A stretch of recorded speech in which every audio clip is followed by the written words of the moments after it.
Welcome to Your Mac Life for Wednesday, February the 1st, 2017. This is show number 1123. I am your host, Shawn King. Thank you guys very much for joining me, whether you're listening in live on Wednesday, the 1st of February. And didn't January go by really fast? Or whether you're tuned in via the archive. Thanks very much for listening to the show, regardless of how or when you listen. On tonight's show, as always, we'll talk to our good friend Jim Dalrymple of The Loop at loopinsight.com. I'm going to talk, obviously, about Apple earnings. Apple did it again. They made a lot of money. They sold a lot of iPhones. They sold a lot of Macs. They sold a lot of iPads, a lot of Apple Watches, a lot of. They sold a lot of stuff. Made lots of money. And weirdly enough, the stock went up today. $7.40 over the day. Yay! That means something bad's going to happen. We'll talk to Jim about some of the interesting little tidbits. Not the overall stuff. The overall stuff we know. We know Apple made a lot of money and all that kind of stuff. But there's a couple of little things I teased out of the Apple earnings yesterday. We'll talk about those and get your thoughts and opinions on them too. As always, send me email to onair@yourmaclifeshow.com if you would like to send comments about anything we do during live in the show, or during the week if you want to send an email to Shawn@yourmaclifeshow.com. As always, we encourage you guys to join us. If you're listening in live, please join us in one of our two chat rooms. Join us in the IRC chat room. Our good friend Monty has set it up just really, really simply. All you do is go to the front page of the yourmaclifeshow.com website, and right there below the video, you'll see a text field in there. You pop your name in there, hit enter or whatever it is, and you get dropped into our IRC chat room. So you're welcome to join us in the IRC. You can also, if you'd like, hang on, right here. No, right here. Come on. Do it properly. Come on. And got it. Beer delivery. And to work too frickin' hard for that. Thank you, serving wench. Also, we've got a Slack chat room, too, if you want to join us in the Slack chat room. You can, hang on, Mo. In the Slack chat room, you can go to yourmaclife.slack.com, and I think you can log in there, or send me an email to onair@yourmaclifeshow.com, and I will send you a personal invite to Slack. So there's two ways of doing it. And the Slack room, by the way, is open 7 days a week, 24/7, and we're there. I'm there 9 to 5 every single day. So if you just want to come and hang out, Sherry does. Sherry hangs out with me all day. Lauren hangs out with me all day. Lots of folks hang out with me all day. So please join me. Mosquito says, what kind of beer? It's a local beer, local craft beer from a company called Old Yale. And it's their Pilsner, which I really, really like. I'm a big fan of Pilsners in general. Also on tonight's show, in our starting point photography segment, you may have seen that Apple has put out a new video of low light photography. I got a lot of emails from people who are saying, I thought you said the iPhone didn't do good low light photography.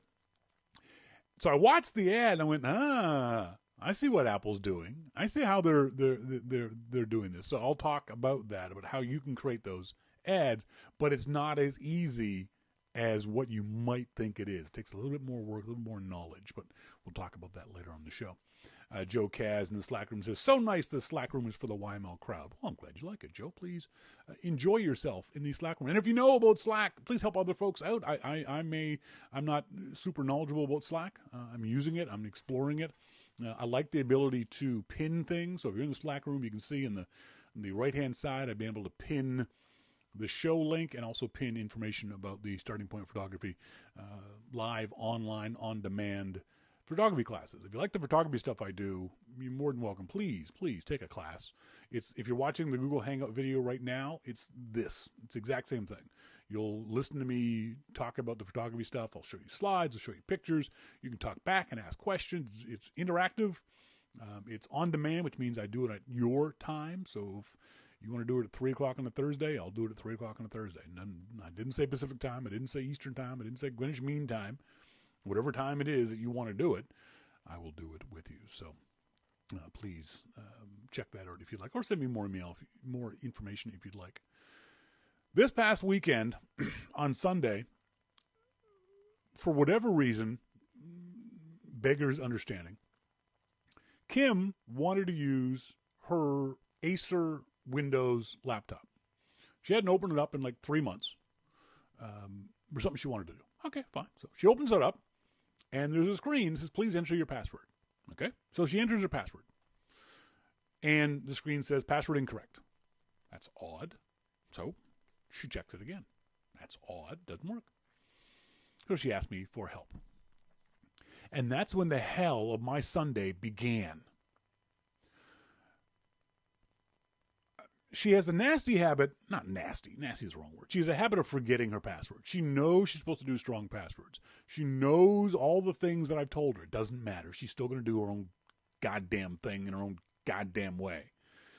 So I knew her password was fairly simple, and so she wasn't not typing it incorrectly. So I went to on her phone and checked on the Microsoft.com website that the password thing said go to. And so we did, and we logged on the website, and the password was correct. And I said, well, maybe you're just typing it in incorrectly. Tell me what it is, and I'll type it in. And she spelled it out for me. I typed it in. And the screen said, password incorrect. Please, if you've forgotten it, please reset. But the password worked on her iPhone, going to the exact same page that the laptop told her to go to. So, all right, when in doubt, just change the password. So I told her to, click on the forgot password button. It sends her an email saying, click on this page, click on this link to reset your password. So she did. She reset the password. We re-logged in on the iPhone. Password worked. We go to the laptop. We type in the new password, which we know works. And it still doesn't work. Okay, time to call tech support, because this is a Windows problem. I don't know shit about Windows. We call tech support. Oh, that's the other thing, too. So I'm looking for information about tech support. And I'm looking at it on her iPhone and on my Macintosh, because the screen's bigger. And I'm shown two completely different screens. I click on the contact information on the iPhone, and a chat window opens up that says, send us your phone number and we will call you. Oh, okay. So I do that. I click on the exact same contact link on the Macintosh. I get a completely different page. I can't find the information to get the chat link to send the phone. So Mosquito says, how old is this computer? It's maybe a year and a half, 2 years old, if that. So, fairly quickly, I was surprised how quickly it was. We only talk about 5 minutes. Phone rings. I pick up the phone. It's a very helpful guy at Microsoft Tech Support. He says, he gets me to turn off the Wi-Fi and use an Ethernet cable to plug into the router and then restart the machine. Okay. Whatever. I do that. Doesn't work.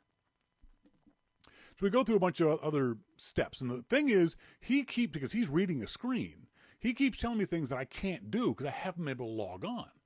Click on the start window. Well, there is no start window because I'm still in the password phase. So that was a bit frustrating, was that even though I thought I was explaining myself properly, he kept, according to his script, telling me to do things that just weren't possible to do.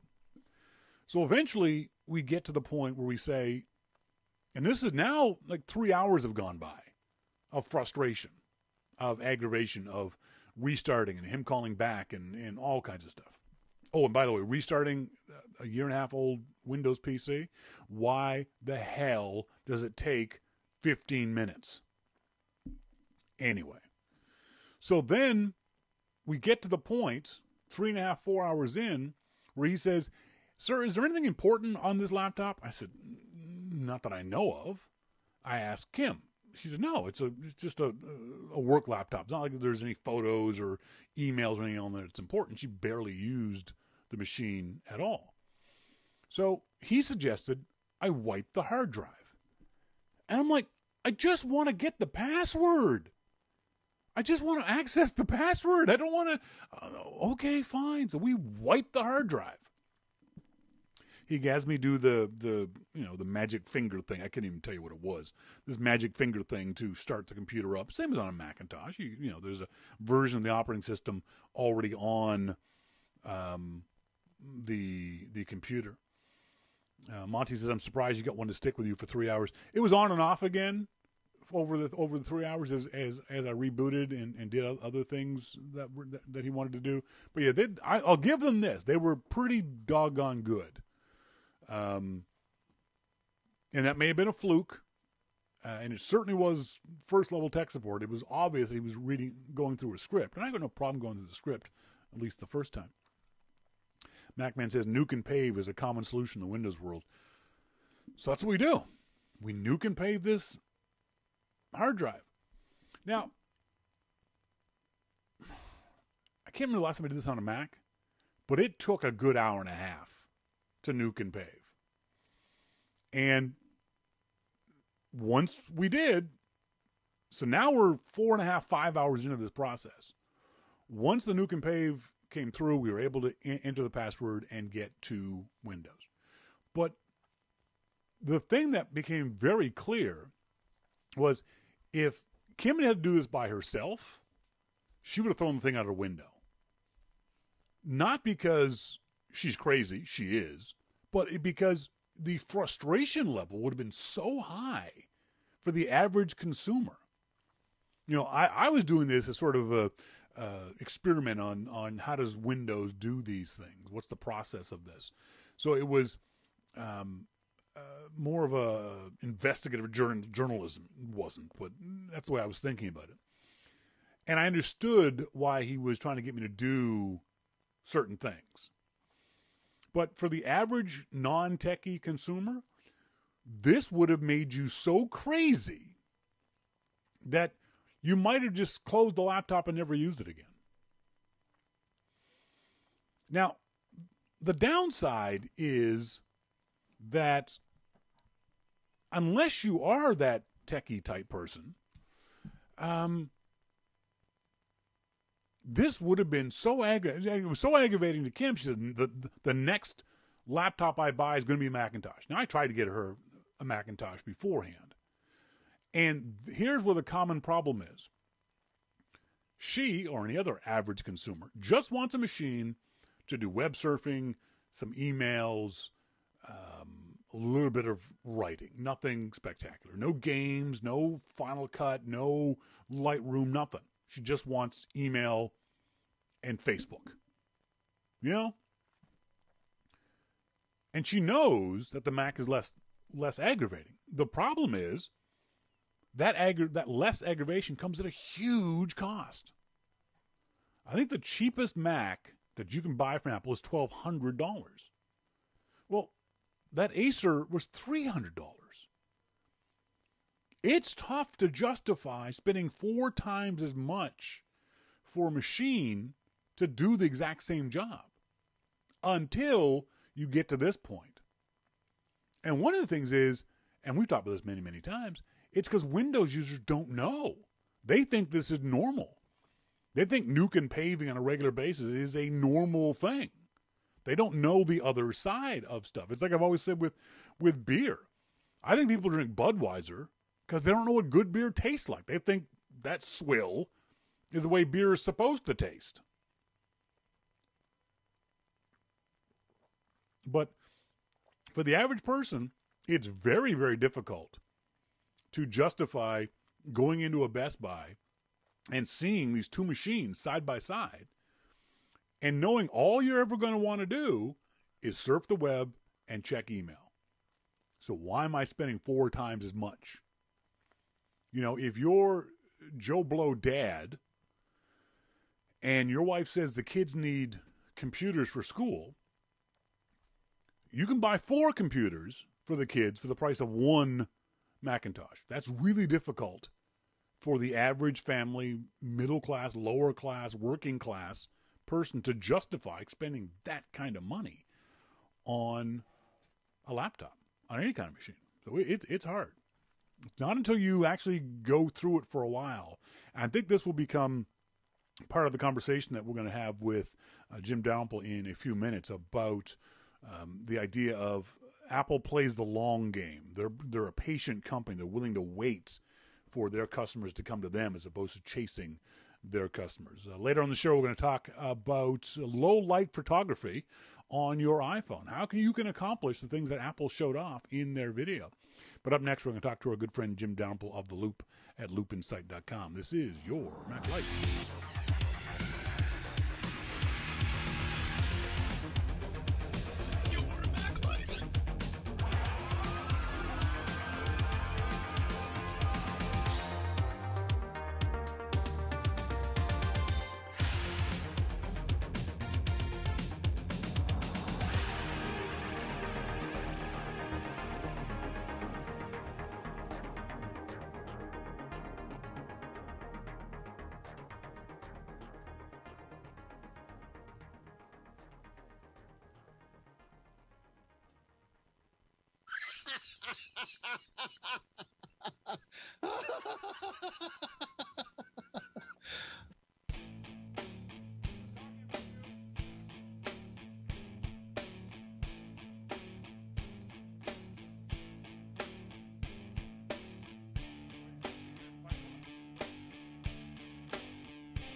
Welcome back, folks. This is Your Mac Life. I am Shawn King. Thank you guys very much for joining me here on this Wednesday evening. In our phone room, we've got our good friend from under the bridge, Jim Dalrymple of The Loop at loopinsight.com. Jim, how you doing? I'm doing good. How are you? I'm good. Is there a rustling in the background? Are you in a forest? I could be cars driving over my head. Okay, just checking to make sure. Apple yesterday. No, sorry, go ahead. I don't have any. There's no kind of rustling or anything. I don't here. understand why week in, week out, we always have different problems. It'd be easy if it was the same problem because then you could diagnose it, but different ones is really frickin' frustrating. Anyway, yesterday Apple announced, again, as always, a magic buttloads of money, as Tim Cook told CNBC. It was a dynamite quarter. We are very excited about our pipeline. Shares rose more than 3% after hours, and as folks know, today Apple was up over $7, $7.40 over yesterday's close. So the company's doing fantastic, doing great. The number of one of the things that kind of gets me is that people were sort of Apple had a record quarter for that holiday season. Some people are saying it's because they had an extra week of selling things. Do you give any credence to that little minor detail? But you go by year over year. Yep. I mean, ultimately, everything evens. You have the same amount of weeks. So, no, I don't have a whole lot of credence to it. Yeah, neither do I.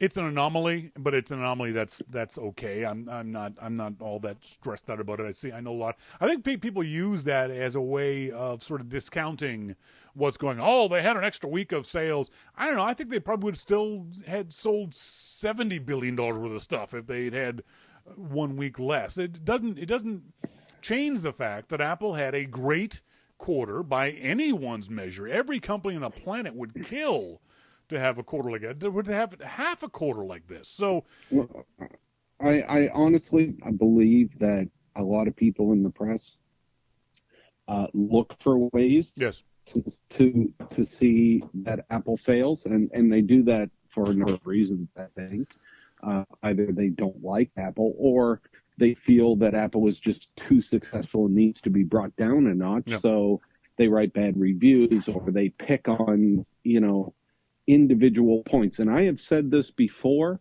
about Samsung, about BlackBerry, about any company in the world.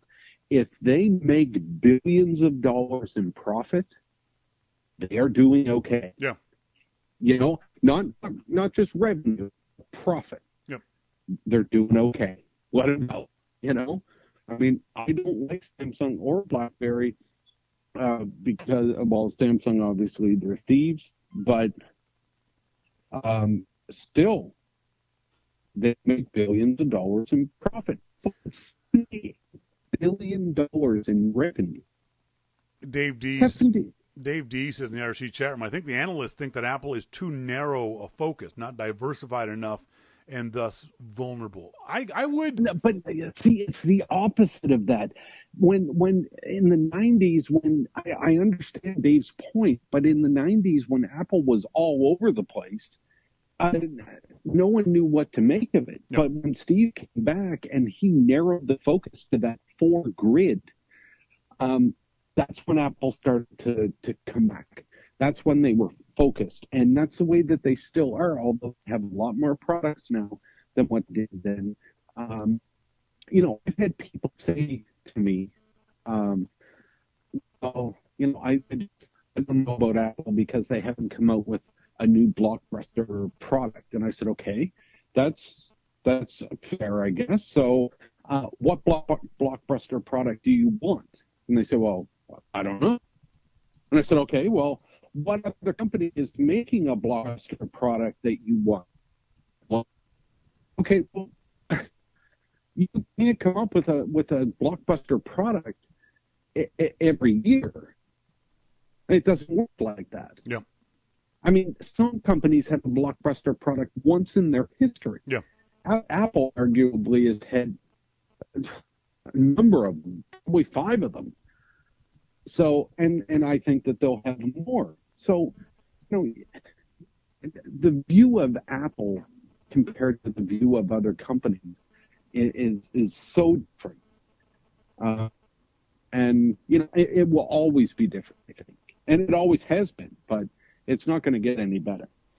I put up on the video feed a link from the nice folks, Jason Snell and Dave Morin at 6 Colors, Apple Q1 2017 revenue by category. And it shows other at 5%, services at 9%, Macs at 9%, iPad at 7%, but the iPhone at 69%. I think that's what Dave is talking about, is that's not really diversified when so much of your revenue is focused on one particular product. If you take the iPhone away from Apple, obviously you don't, but you've got a huge gap. All it would take is for Apple to have one bad quarter, one bad iPhone launch, and the company craters. But Shawn, Dave, that would happen to any company. Yeah, oh no, I absolutely agree. Take any company's best-selling product away, and they would crater. Yeah. I mean, Apple knows that. Apple knows that. Yep. It's not like they're ignoring, although we have the Mac thing, I know, but it's not like they're ignoring all of their other products in favor of the iPhone. Yep. Over the years, yes, they have put more resources to the iPhone for good reason. They are selling them like hotcakes, I mean, they would be silly not to put more resources into that. So, I mean, if they want to continue on and continue selling iPhones like they are, and they will continue to sell iPhones like they are, then, that's just one of those things. But I just don't accept the argument that, well, this much of their business is based on an iPhone. What if you took that away? Yeah. Well, okay, so pick another company and take their best product. What happens to them? There's no there's no doubt they're caught between the rock and the proverbial hard place, that if they don't focus on the iPhone, then they're going to lose anyway. But if they do focus, a lot of people say if they do focus too much on the iPhone, then other things wither away. So it is tough. Now, that being said, they still sold a lot of Macs. They still had a good quarter with Macs. One of the things that you were talking about earlier about how the media wants to denigrate this stuff was a perfect example. I found this on Barron's.com, and they said, they quote Apple as saying the Mac not only returned to growth but generated its highest quarterly revenue ever. Our latest data shows that most Mac customers are buying their first Mac, something they've been saying for a good 10 years, if not more.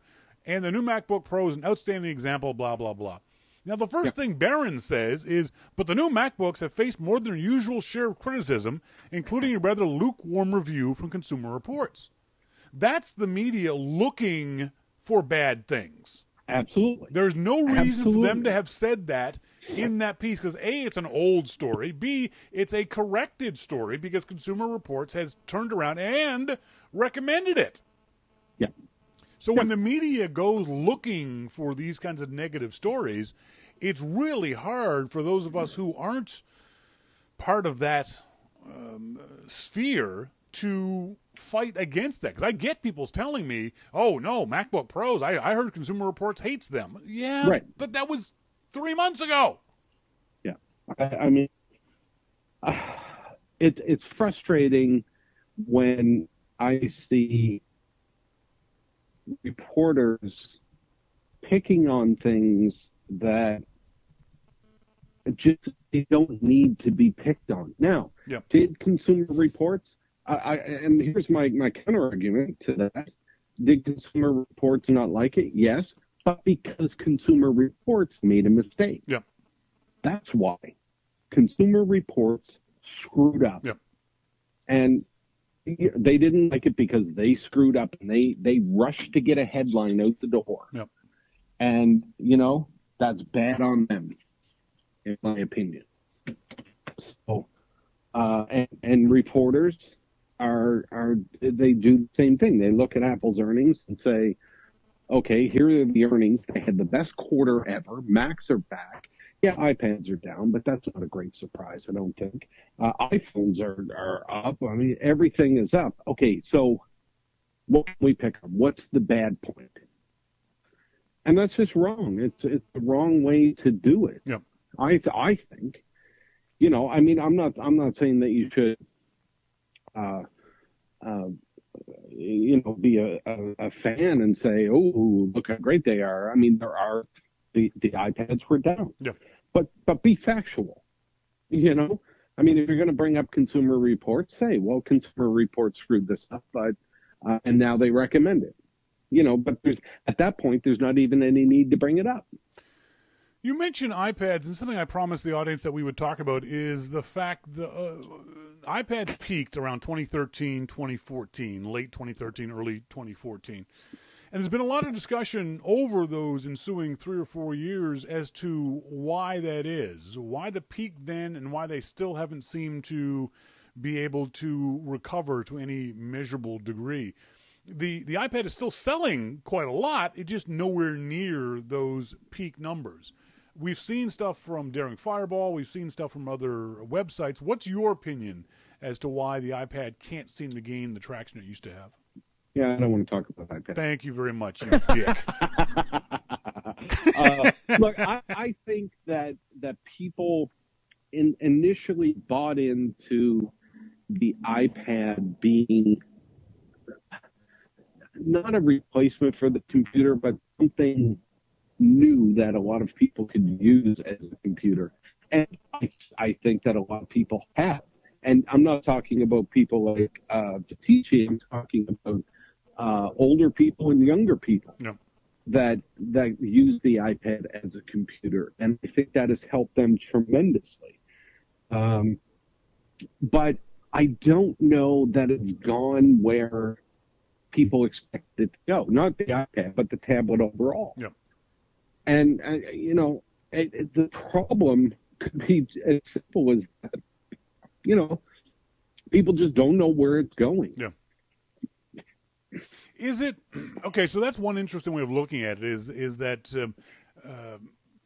people don't know where it's going, or a lot of folks say that, as folks in the RC chat room are saying, Dave D says, I've got 2 iPads, but like Flark, I can't come up with a workflow that works for me. Is that Right. it, that a lot of folks just ran out and bought one and now can't figure out what to do with it? Well, I think that there are a lot of people that do know what to do with it. I think a lot of people do use it in a way that works for them. But I think that a lot more people are looking for a tablet that may work for them like Viticis does. Like, that's all he needs. Yeah. Well, for me, that's not it. That's not how I use my iPad. But those guys are outliers. Those guys are not anywhere near the mainstream. Right. So, but when does the tablet become the mainstream? You know, and I think that's what people are waiting for, and I think that a lot of people thought it would happen quicker than what it has. And you know, computers are still part of most people's daily routine. It's still a computer, whether that's a laptop or a desktop or whatever, still there. So the iPad, I don't think by any start. I mean, how many did they sell? Like 10 million or something? Yeah, I think 13.1 million.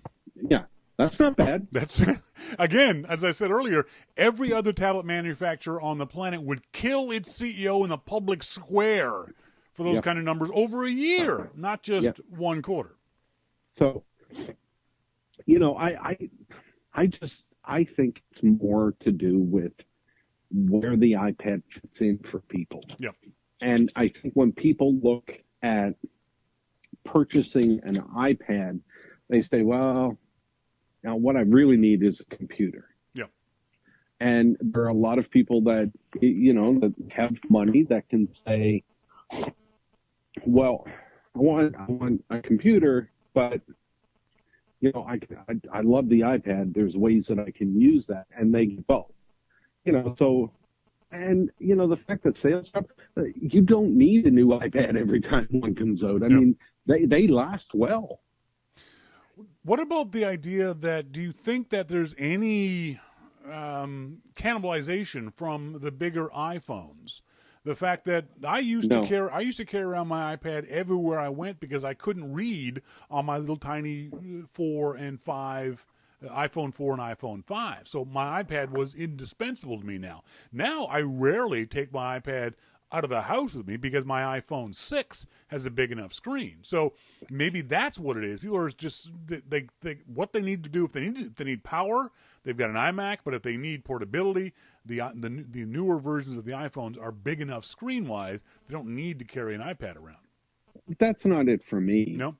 I can only speak for myself. I mean, I use my iPad in different ways. I mean, I use it for research, and I use it, you know, in ways that I would never use my iPhone. My iPhone is my daily communicator, and by that I mean the odd phone call nowadays, and text, and I listen to music on it, and, you know, Twitter and all that kind of stuff. But my main work machine is a 15-inch MacBook Pro. Yeah. That's it for me. That's the main work machine. So when I do music, I use a 27-inch iMac. When I do research and stuff, you know, when you're kind of relaxing and everything is done, that's when I sit down with an iPad. Yeah. You know, and I love the 9.7 iPad with the True Color. Oof, wow. Yeah. Love that. Yeah. I want True Color. I want True Color in my eyeballs. I think you already got that, dude. I'm just saying. I don't know. It doesn't adjust like my iPad does. I'll tell you that.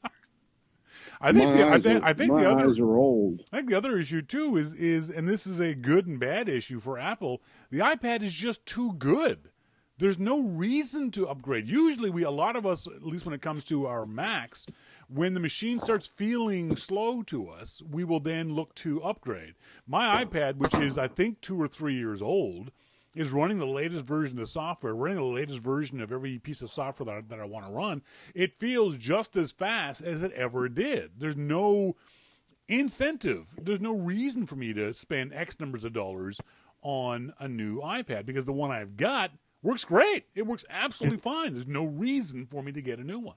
And there's nothing wrong with that.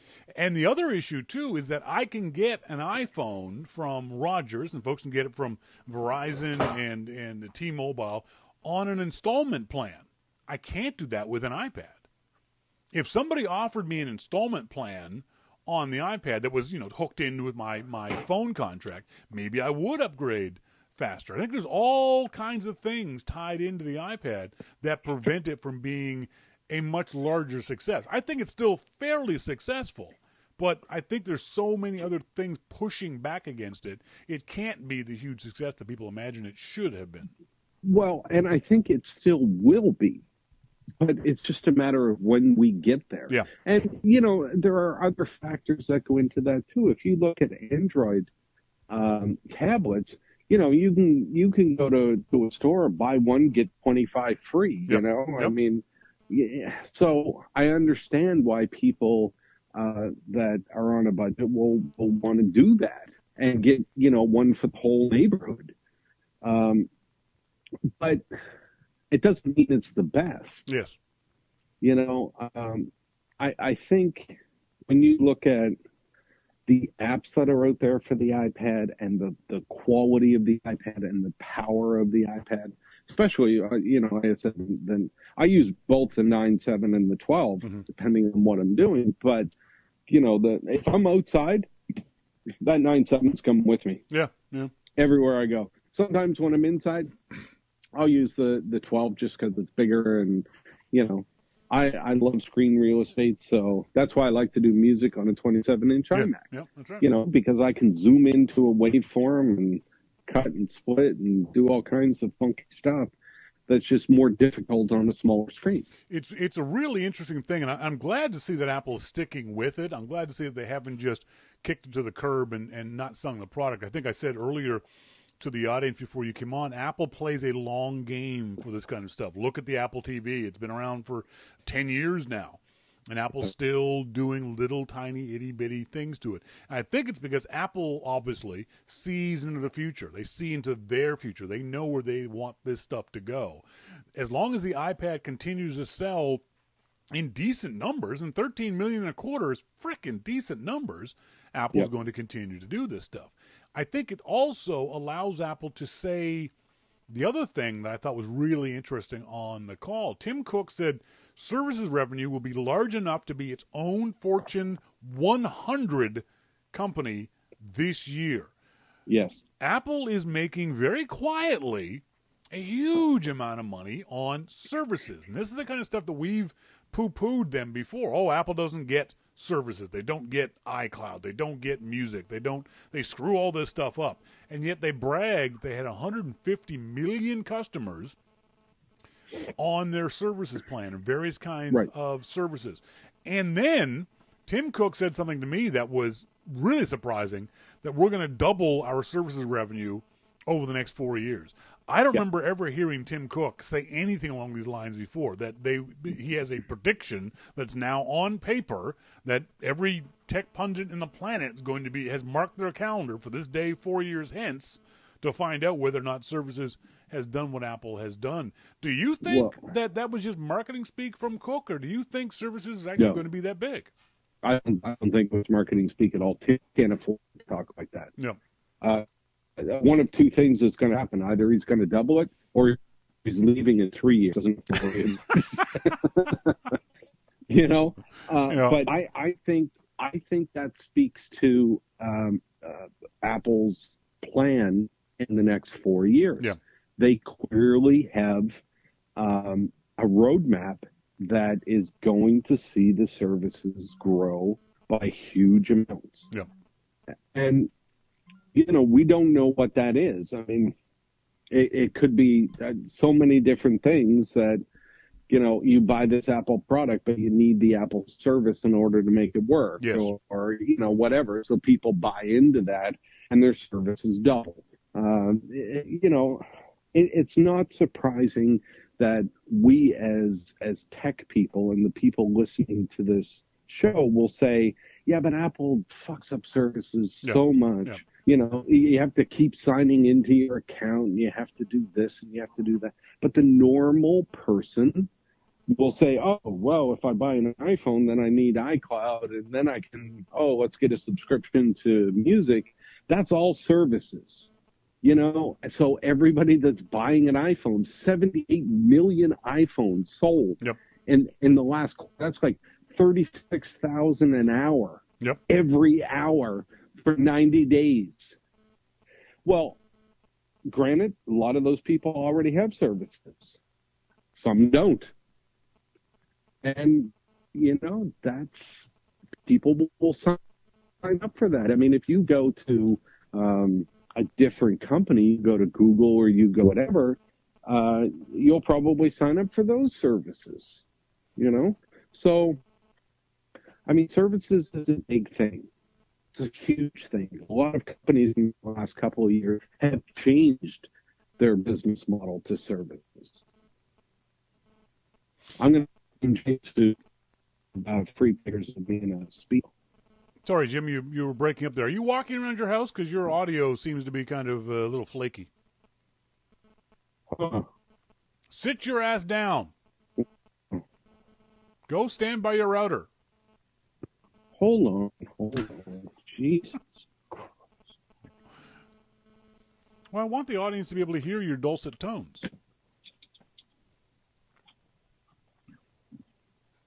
All right, how's that? Yeah, it sounds a little better. There's the hum that was in the background seems to be gone. All right. Well, I can't figure out the hum. I mean, yeah, no, I'm not saying. I'm saying wherever you move to, it seems to have gotten rid of whatever interference I was hearing in my headphones. I think the advantages for Apple when it comes to services is those are the ongoing revenue. They can count on X percentage of that money coming in every single year going forward, and they know they can build on that too. Because for the most part, if you like Apple services, you're going to continue to pay for Apple services. If you like Apple Music, because of, if not lock-in, but certainly favoritism. Now what the hell are you doing? You know we can hear you, right? You're talking, you can't hear me. I had to get a beer. Calm down. Calm down. So I think that's why Apple likes these services and why they predict these services are going to go forward. Not just because they're selling more machines, which they are, that take advantage of these services, but I also believe that Apple is going to be bringing on new, better, different services in time. I think the whole thing about Apple creating their own original content, although I don't know what form it's going to take, I think that's going to happen at some point in the next 18 months. I think Apple's got a lot of other things that obviously we don't know about, that Cook does, where he sees how services can double or even quadruple over the next 4 years. Because I believe that Tim Cook, like Steve Jobs before him, will underplay this, and they'll do more than double in 4 years. Now, imagine that. Imagine for a second that Tim was underplaying with double services in 4 years. Imagine how much money that is. No? Yeah, I didn't hear any of that. Could you try that again? Oh, what do you mean you didn't hear any of that? You're breaking up. The audience is talking about it in the IRC chat room that you sound robotic and it keeps breaking in and out. Okay, how do I sound right now? Same. Okay. How do I sound now? You're still breaking up. Oh. Okay, next week what I'll do is I'll call you on the phone as opposed to FaceTime. I'm going to stop doing the FaceTime thing and I'll call you directly on the phone. I don't know if that'll work any better. I know. Come on. Work with me here. Tell me this is good. No, it still sounds bad. Hold on. The other thing that I find interesting is another comment from Tim Cook, which I think is the most interesting thing that he said in the conference call. An analyst asked Tim Cook about the future of the iPhone. Has it reached technical maturity? Will we see new... Ow! How does it sound? Are you finished? Does it sound better? Yes, just to say yes. Moving on. Tim Cook was asked about the future of the iPhone. He said, I think the smartphone is still in the early innings of the game. I think there's lots more to do. I think it's become every year more important to people's lives. I could have talked about health. I could have talked about CarPlay. So when I look at all these things, usage going up, app developers still innovating, we've got some exciting things in the pipeline. I feel really good about it. We think differently about a lot of things, so maybe this is just one more. The idea that Tim Cook says that the iPhone has just begun in the early innings kind of blows me away, because we kind of feel like the iPhone is a mostly mature product, certainly in the marketplace. Right now, it feels like in the Western world, everybody who wants an iPhone already has an iPhone, and now Apple's job is to convince Android users to switch. But what Tim Cook is saying here is there are new things happening in the future of the iPhone. There are going to be new, according to him, exciting things that the iPhone is going to be able to do in 6 months, a year, 18 months. Do you read that the same way as I do? Well, am I okay? Sorry, what? Can you hear me? Nothing. Oh, my God. Seriously? It literally sounds like you're talking like this, Jim. Hold on. Oh.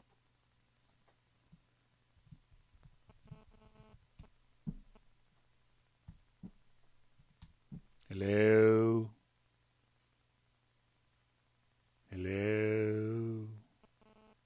Now I've lost him completely. Jesus.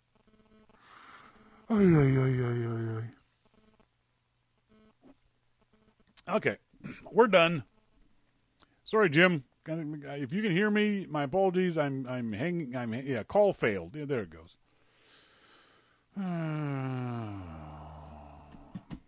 Could someone send a Twitter message to Jim telling him that we're done? Jay Dalrymple at Jay Dalrymple on Twitter. God, that's frustrating. God, that's annoying. Because one of the things is it's tough to diagnose. It's really hard to understand why it's happening. So my apologies to the audience for trying to figure that conversation out. That was just frustrating. Frustrating, to say the least. I want to curse, but I see Logan is in the IRC chat room, so I can't curse when Logan's there. Anyway, I do believe that that's a very, very interesting point that we're not paying much attention to. And as Monty says, no, it wasn't Monty. Mosquito says, I'm inclined to think that Cook might be indulging himself in a bit of hyperbole there. I don't think he is. I think that conference call is too important for clarity's sake for him to do marketing speak. You know, it's why Phil Schiller isn't there. The VP of marketing isn't on the analyst call. They can't have mixed signals. They can't have marketing fluff in those calls. They can do it on stage at WWDC or at a special event. They can do the marketing crap all they want. But I don't think they can do it to any great extent in these kind of analyst calls. So we'll see. But I think that's an interesting thing to really think about is and I've said this many, many times, I'm not smart enough to know what the future might hold. AR, yes. I'm almost promising you Apple will do some sort of AR in the future. VR, maybe, although I doubt it. There's definitely lots of play in the health industry of being able to track your data in order to be able to create data using various devices, the Apple Watch and the iPhone. There is, as he said, CarPlay. There's all kinds of room there for CarPlay until 25 to 50% of the U.S. market has some sort of CarPlay system in it. Apple's got plenty of room to grow there. But that's just the stuff that's easy to figure out. Because I can figure it out. If I can figure it out, it's easy to figure out.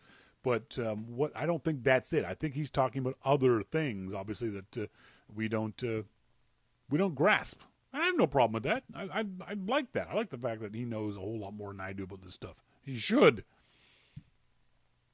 If you have any comments or questions or anything along those lines, please send us emails to onair@yourmaclifeshow.com. I always love getting emails from you guys. But if you have any, want to say anything about what Jim and I talked about, if you could frickin' hear Jim, let me know.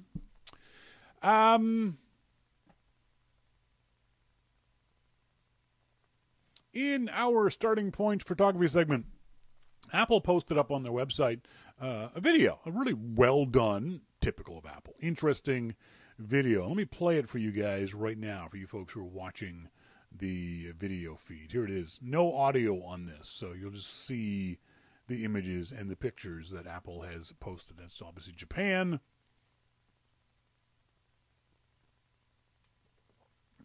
So this is the video.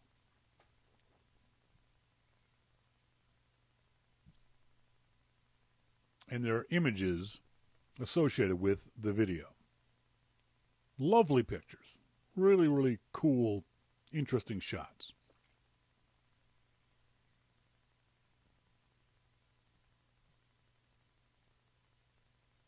You can go to Apple's website, you can go to Apple's YouTube channel, and check this out. Really, and these are shots that they're going to use in a campaign. And the point of this is Apple is showing off the low light capabilities of the iPhone 7. Now, as you guys know, I've talked many times about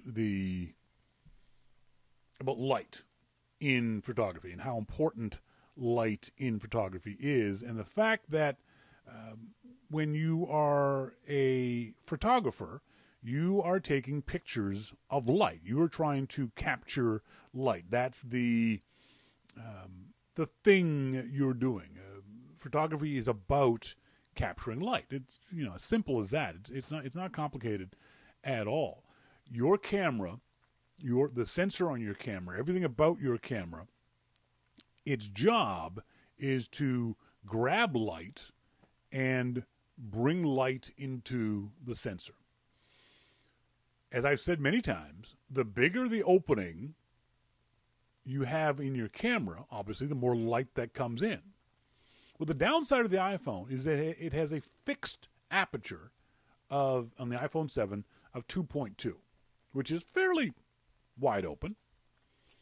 But because it's physically got a very tiny opening, so if the aperture on the iPhone is set at 2.2, but the aperture on let me get my DSLR here. So if the aperture is set the same on both of these devices, which device will physically capture more light? Well, it's pretty obvious that the big lens on the DSLR will physically capture more light at the same aperture settings. Combine that with the bigger sensor on the DSLR compared to the iPhone, and you're going to get better pictures, all things combined. Okay? Well, how can Apple create these great images? Someone would ask me. Well, one of the things is, let me see if I can't. Mosquito says it's kind of amazing how well an aperture as small as the iPhone's can get images as good as it gets. Actually, the iPhone's aperture is very large, Mo. That smaller number means a bigger opening. So the closer you get to a 1 in aperture, the wider open that the lens is, the wider open that aperture is. So that low number, 2.2, is really fairly wide for Apple. If it was the other way around, if the number was 22, that'd be a very, very narrow opening. Think of it as like I've always said, you think of aperture as a fraction. So when you see f 2.2, take away the f and put in a fraction, 1 over. So 2.2, let's round it down to 2, an aperture of f2 is actually 1/2. What that means is the aperture, the lens opening is half as big as it possibly can be. So if you see an aperture of f8, get rid of the f, put a 1 there, now you have 1/8. So the aperture is open as an eighth as wide as it possibly can be. f16 is 1/16, et cetera, et cetera, et cetera. So keep that in mind. Mosquito says, I knew what the ratio meant, but never internalized what the iPhone camera's aperture actually was. Yeah, it's fairly wide open. But because it's physically small, no matter how wide open the aperture is, if the hole itself is only so small, you're generally not going to get good lighting. Wayne says, what's the closest possible to f1? You can get, I've seen lenses at f.97, so lower than 1. Now, the depth of field of those things is insane. I've only ever seen them used for baby photos, but yeah, you can get apertures that are lower than a 1. So let me open up this video and show you guys. Oh, that's the wrong one. Hang on. Close that one. Open up this video and show you guys the example of what I'm talking about.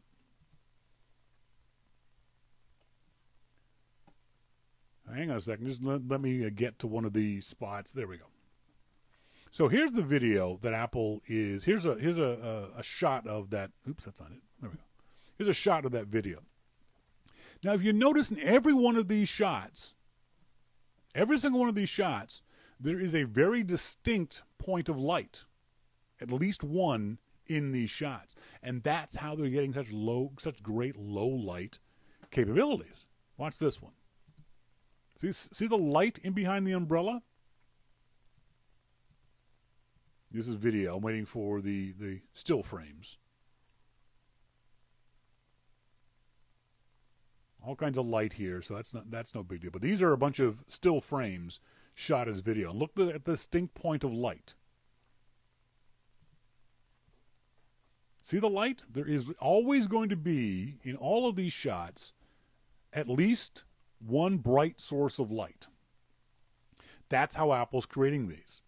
Is they're making sure that the photographers all have a source of light, a fairly bright sort of light. MacMan says there's actually plenty of light in most of these photos. Exactly. Most of these photos aren't really truly low light photos in the sense that there is a spot where Apple can point the camera at to gather light. As Dave D says, damn, it's still pretty nice. Oh, no. These are still great images. These are still wonderful, lovely pictures. I still really like the images. I'm not knocking the images themselves. I don't want people to assume, though, that, oh, my God, this is iPhone 7 just like the pictures here, so all I got to do is go outside and take pictures and I'll get great pictures. No. The photographer in these shots is paying attention and focusing on light and using light to create the images that he wants to create. He's making sure that there is a light source, that there is something for the sensor to grab a hold of to shoot these shots.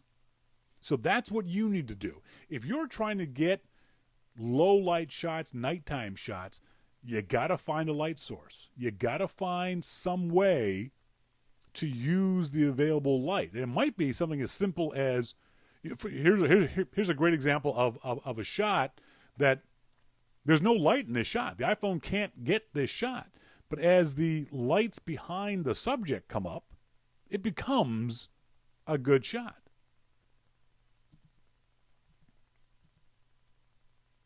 You can see, if you watch these things, you can start seeing the light in the shots. Obviously, that's from the torch he's holding. The light's coming from, it looks like it's coming from behind him over here with this lamp, but it's obvious that it's not. There's a light in front of him, too. If you can see that this light from this lamp back here is not the same light that's showing up on his face. And obviously fireworks, there's all kinds of light in fireworks shots. Notice this shot. I really like this shot because you can see off to the left-hand side the fire that she's sitting in front of. But because there's so much firelight on her face, if you could crop that out, you'd get this really neat shot, but you wouldn't know what the light source was. Dave D says the light is actually the point of the shot. It's the magnet. Absolutely. Absolutely. That's a really good way of putting it. Monty says these shots are all coming from experienced photographers. A newbie isn't going to be able to get these kinds of images out of the box with an iPhone 7. And that right there is my point. I don't want any of you to be disappointed because you can't get these kinds of shots with your iPhone 7. Where you think, well, why aren't my shots coming out as nice as these pictures? I've got an iPhone 7 because it's not just about the camera. Like I've said a million times, it's not just about the camera. It's about your knowledge of light, about photography, about composition, about all the aspects of it. It's not just the gear. Dave D said, Shawn, it also depends on the technology of the sensor. I've not kept up with that, but I'd assume that the pixel size to noise ratio is getting better over time. It certainly is, Dave. But all things being equal, the sensor on an iPhone is not as good as a sensor on a Canon or Nikon DSLR. They have not caught up that much. Monty says you have to know something about light and image composure to be able to do that. Wayne says, shouldn't they also show what the average person is more likely to get? No, not at all. Because if you're watching this as an advertisement, you don't know that's not an average person shot. You don't know that the person who was shooting this was either a very, very good amateur or an experienced professional. Apple isn't going to tell you that. I got no problem with Apple saying that. What I do want to do, though, is make sure that you guys know that there are tricks to these kinds of shots. There are ways for you to get these shots. You got to know what those ways are. You have to practice. You have to know your camera. You have to know the app that you're shooting with. I'd be willing to bet that for a lot of these shots, they weren't taken with a native iPhone app. Also, very much like we talked last week about the fact that last week or the week before, the fact that Apple may have used a reflector on some of the shots in the Greek portrait mode ad. At the bottom of this video, it's hard to see, and I'll see if I can't show it to you guys. You might be able to see at the bottom of this video on the screen some images shot on iPhone 7 Plus, additional hardware and apps used. Now, Apple doesn't say what that additional hardware and apps are. It probably is some sort of external light on some of these shots. Maybe a different app than the native one. I don't think the native one can do this. So there are several apps out there, and what I'm going to do, what I'm leading up to, is to talk about these apps to shoot with that aren't your native iPhone app. If you want to create these kinds of images, I think you got to use a different app. And we'll talk about what some of those apps are on next week's show. One of the things, though, you got to do is start paying attention to light in all situations, but certainly in low light situations. You got to find the light. So one of the things that you do is if you're with, say you're outside at night with some friends, you're walking down the street, and you want to take a picture. You're having fun. You take a picture, it doesn't come out. Find a light source. And the light source can be something as simple as a neon sign or a store. There's a 7-Eleven. You're not going to stand in front of the 7-Eleven and get the picture, but what you do is you have your friends have your back to the 7-Eleven window, have your friends stand in front of you, and then you'll have all this light coming from behind you be on your friends' faces. I'll talk more about editing on these apps on next week's show, but the other thing you want to do, too, is to what's called expose for the highlights. So you've got a dark scene, but a very bright light. It's a street light or a window light. You want to make sure that that section of your image is properly exposed. And what that means is that the dark areas of your image will probably be underexposed. But the advantage is using software, you can recover, you can bump up the underexposed areas much easier than you can bring down the overexposed areas. Most photographers will tell you if you've underexposed something, you can bring out some detail. If you've overexposed something, you've lost that detail. It's really hard to get detail back from overexposing something than it is from underexposing something.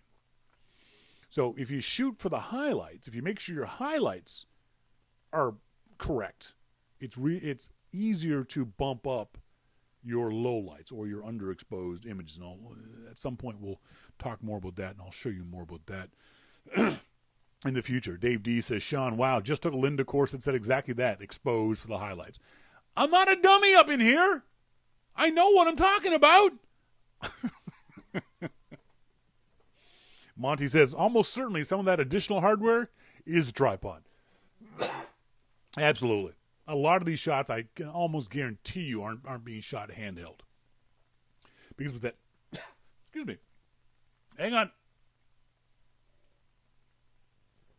Because with that kind of low light, you definitely need to keep the camera steady. And the easiest way to do that is using a tripod. Whether that's a little tiny itty-bitty tripod or a full-size tripod. It's really hard to get low-light shots handheld that are crisp and clear and are good-looking shots. And Monty says, Dave D says, Monty, if I'm going to use a tripod, I'll use a real camera. Yeah, that's certainly a good point. Monty, yeah, if I'm dragging around a tripod, I'm much more likely to use the Nikon than the iPhone. I think it depends on the size of your tripod. So much does. Yeah, I'm sorry about that. But when I'm just messing around, I will often, for crying out loud, use something as simple as one of these little tiny tripods. You know, this is a perfectly good little tripod. It fits in a backpack. It'll fit in a jacket pocket. It expands to, I don't know, 1.5 feet. And that's fine. It'll hold an iPhone in a case easily. You can prop it up on a mailbox or on the ground to get low light shots. You can just hold it steady to get steady shots. It's an easy little tripod to use. So it depends on which kind of tripod you're using. But yeah, if you're gonna, God damn it, if you're gonna use a full size tripod, I'm the same way. I would definitely make sure I would use one of my big cameras with a big lens on it. Says Dave, I got a cheap itty bitty tripod for the iPhone. It's all 2 inches long, that and a glyph. The 2-inch one is really a throwaway. It doesn't work worth shit. Yeah, exactly. You can get a cheap little tripod. Like I said, if I'm out at night and I'm not bringing the big camera, I'll carry around a small little one in my pocket, just in case, just to be on the safe side. If you have any questions about this or anything else having to do with photography, I'm always happy to try to answer any questions you guys might have. Send me emails to Shawn@yourmaclifeshow.com, and I'll see what I can do. Also, don't forget, I'm offering online, on-demand, live photography classes. 2 classes. One of them is how to shoot better no matter what camera you have, and the other is how to get the most out of your DSLR. I will explain the basic camera techniques, things I've been talking about over the years here.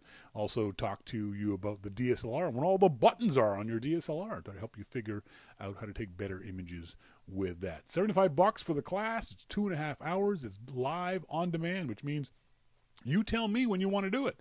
If you want to do a class on a Tuesday at 3 o'clock, I'll be there Tuesday at 3 o'clock, your time. I didn't say Tuesday 3 at Pacific time or Eastern or Greenwich Mean Time. It's your time. Whatever time you can make for the 2.5 hours of the class, it's all for you. $75 for one class or $125 for both classes. And the advantage is you can have friends come over and hang out with you for one price. Because you're a listener to Your Mac Life, I will let you have a bunch of friends come over and watch and do the video, watch the video and do the class with you. So one price for a house full of people. So do that. Send me emails to Shawn@yourmaclifeshow.com. We'll see what we can't work out.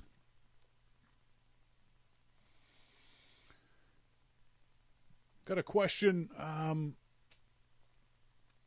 Speaking of tripods, Paul said, what's the best tripod for a beginner with a limited budget? There isn't one. There is no best tripod. One of the things you're going to do as a beginning photographer is you're going to go to Best Buy or London Drugs or Sears, and you'll see, wow, that's a $50 tripod. That's cheap. I'll buy that. And you'll buy this cheap plastic $50 tripod, and it might work great for you. It might be absolutely fine for you. It's probably not going to last very long. It'll probably break very quickly, and it won't hold the camera steady, and the legs might get loose. But get one. If you plan on shooting anything low light, anything in the evenings, you want to shoot light trail shots, or you want to shoot that kind of stuff, get any tripod. Whatever your budget can afford, at least get a tripod. Because what you'll do with that $30 to $50 tripod is you'll start practicing these shots. And you'll start to understand how using a tripod makes these shots better. And then when that tripod breaks, and I'm speaking of experience here, it's exactly what I did. I bought a cheap $50 tripod. And then it broke, and so I bought a $100 tripod. And it broke, and then I bought a $300 tripod.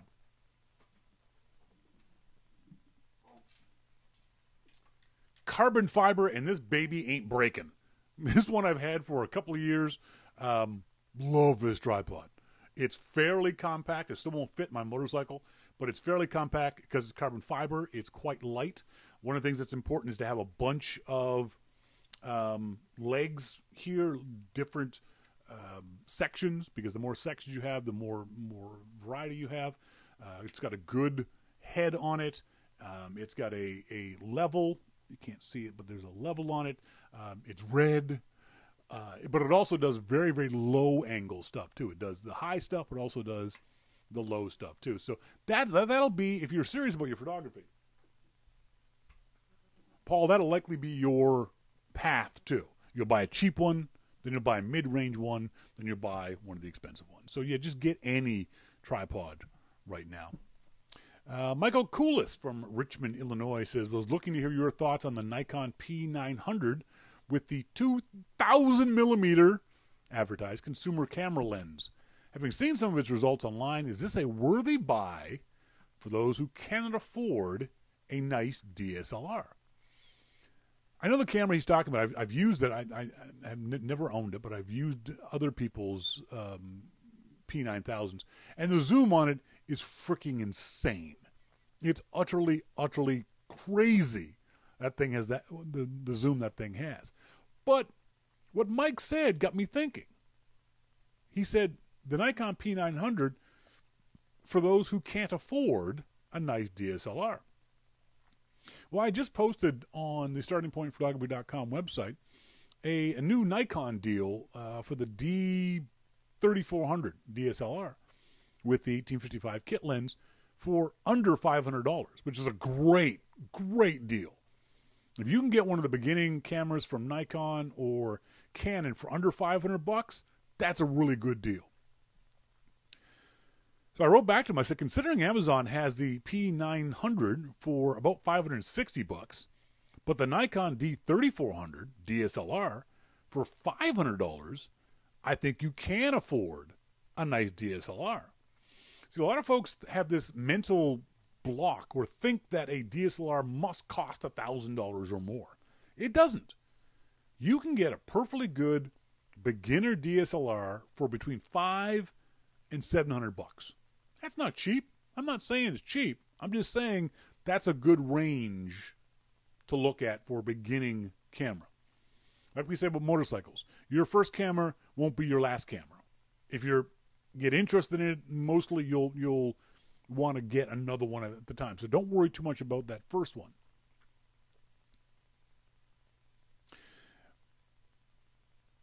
MacMan says, the autofocus on super zooms usually sucks ass. Yes, exactly. So that's the next thing I told Mike. I said the P900 got decent but not great reviews at dpreview.com. It does have an amazing zoom, but it doesn't shoot in RAW.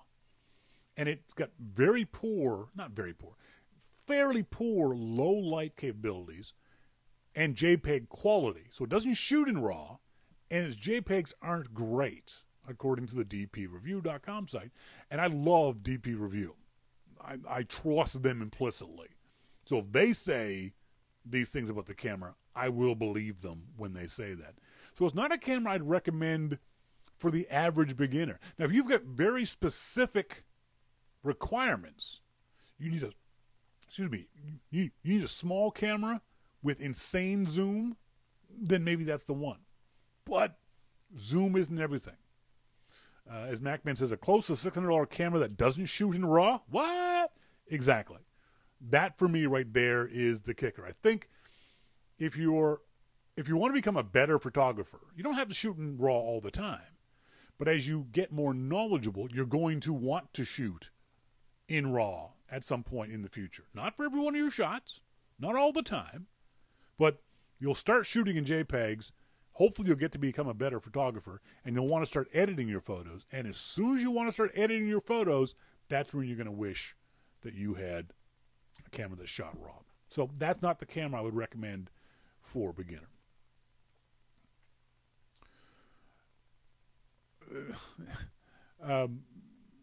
Jesse said, why do people hold mobile phones higher than their heads when taking selfies? It's a vanity thing. It's absolutely a vanity thing. If you have the camera down at eye level or lower, you get your little fat chins show up. But if you have the camera up like this, it stretches your neck and avoids any wrinkles or any flabby chins or double chins that you have underneath your neck. It's a good question. I get this one all the time. Can anyone give me advice on what camera I should buy as a beginner photographer? Not too expensive. Buy anything. Buy whatever you can afford. Because what the important thing isn't what camera you're using. It's learning how to take better pictures, learning about composition and how aperture affects your shot and how light affects your shot. And all that stuff is common through all cameras. So it doesn't matter what camera you buy. Buy the camera that you can afford. Buy a Nikon or a Canon or an Olympus or a Fuji or a Sony, whatever it is. Buy a good camera that you can afford. Go to secondhand stores. Go to websites like DP Review. And so say you see something on Craigslist. Go to DP Review and see when that camera was released and see what kind of reviews they get. So you can buy a secondhand camera. Don't worry about that. Just buy something that gets you into photography. Another question. What other questions do I got? I know I got some other general questions from. Oh yes, we got a question from our friend Scott Randall, the Long Island Macintosh user group, my favorite Mac user group. Referring to the discussion on the iPhone or cell phone cameras in general, replacing all by DSLR cameras, that would be a shame. Before I go on, let me preface this by saying I'm only a casual photographer. My Panasonic DMC ZS40 does things that the iPhone camera does not. For example, it's got a 30 times optical zoom. It's got modes such as aperture priority, shutter priority, manual, etc. I do have some really good shots taken by my wife with her iPhone, but some things it's not capable of without third-party apps, maybe not even then. My son has the same camera as I do, and he takes much better pictures than I do. I looked at pictures he took with his iPhone side by side with those taken with the Panasonic, and those taken with the Panasonic are noticeably sharper even to my old eyes. For some of us, spending the money on a DSLR is overkill. I really would not like to see high-end point-and-shoot discontinued. At least some of us need something in between an iPhone camera and a DSLR. Now, just to clarify, in one of my emails I suggested that it's not fair to consumers for Apple to make Macs non-repairable. For the money I spend on a Mac, I should be able to have it repaired at a reasonable cost. Okay, at this point in time, we don't know what Apple will charge for repairs should one of those Macs become unusable after Apple Care expires. I guess we'll just have to wait and see. Don Beck, donbeck.org says, catching up on listening from the January 11th show, where you and Jim were reminiscing about the early iPhone 10 years ago. Two things came to mind. One, you talked about how obvious it was how to use it both for the average person and the geek. I remember how impressed I was at the time with Apple's ads. They not only taught people about the iPhone, but they also taught them how to use it, how to scroll, how to pinch and spread, how to swipe, how to move icons by jiggling, etc. They showed that it was easy, fun, and safe to play around. That's a really good point. It's interesting that you mentioned that Apple showed folks that because most people are PC users, and a lot of PC users are still afraid to do things with their PC because they're afraid of breaking it. Same with the iPhone. With cell phones. And you're right. I think Apple showed that it was, as you say, safe to play around with. And two, I remember my wife saying after we had our first iPhone, a 3G, that there was life before the iPhone and life after the iPhone. We still feel that way. Although we not only have one in the family, but each one of us has one, and among other things, we even use it as an intercom from one end of the house to the other. How bad is that? Well, I guess it would depend on the size of your house, Don. He says, of course, I felt that way about the 128 Mac I bought in 1984 also. Thanks for the memories. Robert Poland says, stupid question. I have a folder with several folders in it. In the list view, I rotate one of the right arrows down. I want to drag a file from that folder to the mother folder, but when I do, it just pops back to where it came from. Is this an Apple forbidden action, or is there a way to do this in one step? I don't think so. I'm looking at what I'm doing now and saying, no, it's fine. You just may not be dropping it in the right place.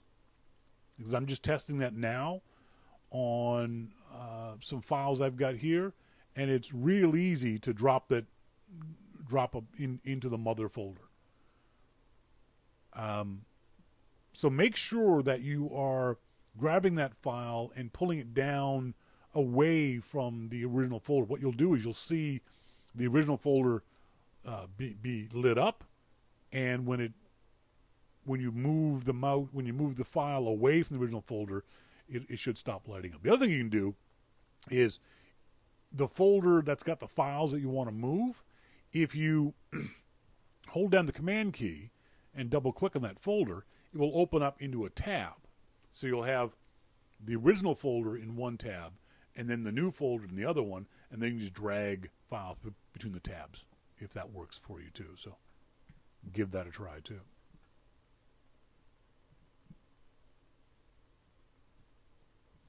Lauren Finkelstein writes, on the show, this is a couple weeks ago, you mentioned that Mo speculated that Apple could somehow incorporate router capability into whatever replaces the Mac Pro. Maybe I'm misunderstanding it, but this already exists. Every Mac can be a router. Plug your internet connection into your Ethernet port, or Ethernet dongle if you don't have a port, and then turn on internet sharing over Wi-Fi. It's not as good as a dedicated device, but it works and has for years. Thanks very much, Lauren. Appreciate that. Get any other emails? That's it for emails. We're done. Folks, thank you guys very much for joining me here on the show this Wednesday evening, as always, or if you're tuned into the archive. Send us emails to onair@yourmaclifeshow.com or emails to Shawn@yourmaclifeshow.com. Thanks, as always, to Jim Dalrymple. Got to fix the audio with Jim because this is getting frustrating. This is getting really annoying from my end that I just can't seem to get good audio from Jim. So we'll try something else next week. My apologies for the shitty Jim audio. Until next week, as always, I've been Shawn King, and you've been listening to Your Mac Life. See ya!